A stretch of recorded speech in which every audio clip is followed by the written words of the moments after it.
Pemirsa, BPOM kembali mengumumkan 2 perusahaan farmasi yang melanggar ketentuan cara pembuatan obat yang baik dalam obat sirup. Total kini sudah terdapat 5 perusahaan yang melakukan pelanggaran serta tidak memenuhi standar dan ketentuan memproduksi obat sirup. 69 obat dicabut izin edarnya lantaran mengandung cemaran etilen glikol dan dietilen glikol melebihi ambang batas aman.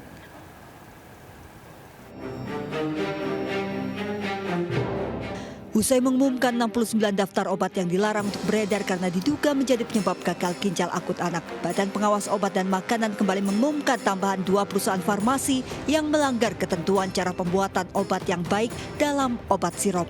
Selain perusahaan PT Yarindo Pharma, PT Universal Pharmaceutical dan PT Avi Pharma, terdapat 2 perusahaan farmasi lagi yang juga termasuk produsen tak memenuhi standar dan ketentuan memproduksi obat sirup, yakni PT Samco Pharma dan PT Qbros Pharma. Berdasarkan hasil pengujian bahan baku dan produk jadi, kedua perusahaan farmasi ini menggunakan senyawa etilen glikol dan dietilen glikol yang tidak memenuhi persyaratan karena melebihi ambang batas aman. Cemaran zat etilen glikol dan dietilen terbukti menjadi penyebab gagal ginjal akut pada sejumlah pasien anak.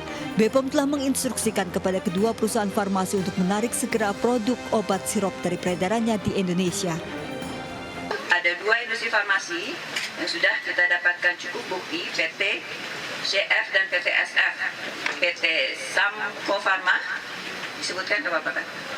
PT Samco Pharma dan PT Qbros Pharma, penarikan sirup obat dari peredaran seluruh Indonesia dan pemusnahannya terhadap seluruh batch produk yang mengandung cemaran EG dan DEG melebihi ambang batas aman. Total sudah 5 industri farmasi yang melanggar ketentuan cara pembuatan obat yang baik.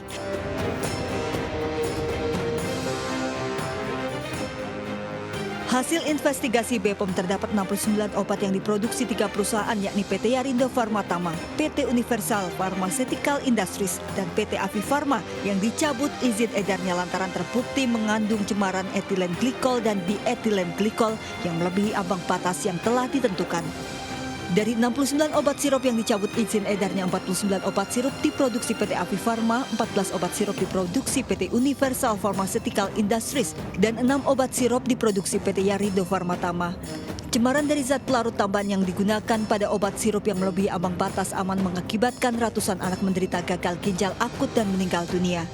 Ke-69 obat sirup bermasalah ini meliputi obat dengan kandungan parasetamol, ibuprofen yang digunakan untuk penurun panas, cetirizine yang biasa digunakan untuk anti alergi, hingga antasidadoin yang digunakan untuk mengatasi gangguan lambung.